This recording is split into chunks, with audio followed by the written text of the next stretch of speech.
வணக்கம் கிப்டி. மதுரை ஆவின் மண்டல அலுவலகங்களின் மூலமாக பால் பொருளுக்கான 30 லட்சம் ரூபாய் பண வசூலில் முறையீடு நடந்துள்ளதாக புகார் எழுந்துள்ளது. இதற்கான விசாரணை குழு அமைக்கப்பட்டு தற்போது விசாரணை நடைபெற்று வருகிறது. கிப்டி, மதுரை ஆவின் நிர்வாகத்தின் கீழ் செயல்பட்டும் மதுரை ஆரப்பாளையம், அண்ணா நகர், பழங்காநத்தம், பிபி குளம், கிரைம் பிரான்ச் ஆகிய பகுதிகளில் மண்டல அலுவலக விற்பனை நிலையங்கள் செயல்பட்டு வருகிறது. இந்நிலையில் ஆரப்பாளையம், பிபி குளம், பழங்காநத்தம் ஆகிய மண்டல அலுவலகங்களில் இருந்து ஊரங்களுக்கு வழங்கப்பட்ட பால் பொருட்கள் சில மாதங்களாக வசூல் பணமான 30 லட்சம் ரூபாய் வரையான பணம் ஆவினுக்கு செலுத்தாமல் முறையீடு நடந்துள்ளதாக புகார் எழுந்துள்ளது. இந்த நிலையில் மண்டல அலுவலகங்களில் உள்ள கண்காணிப்பாளர் மூலமாக ஊர்களிடம் பணம் வசூலிக்கப்பட்டதா, ஆவினின் பணம் செலுத்தாமல் முறையீடு நடந்துள்ளதா என்பது குறித்து விசாரணை நடத்த குழுவினை அமைத்து பொது மேலாளர் முத்துமாதன் தற்போது உத்தரவு பிறப்பித்துள்ளார்.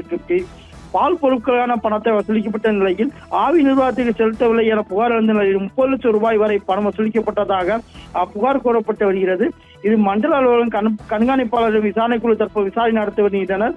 மதுரை ஆவினில் இருந்து பால் பொருட்கள் கொள்முதல் செய்யப்பட்டு மண்டல வாரியாக அலுவலகங்களின் மூலமாக முகவர்களுக்கு விநியோகப்பட்டு பணம் வசூலித்ததில் தற்போது முறைகேடு நடந்துள்ளதாக புகார் எழுந்துள்ளது.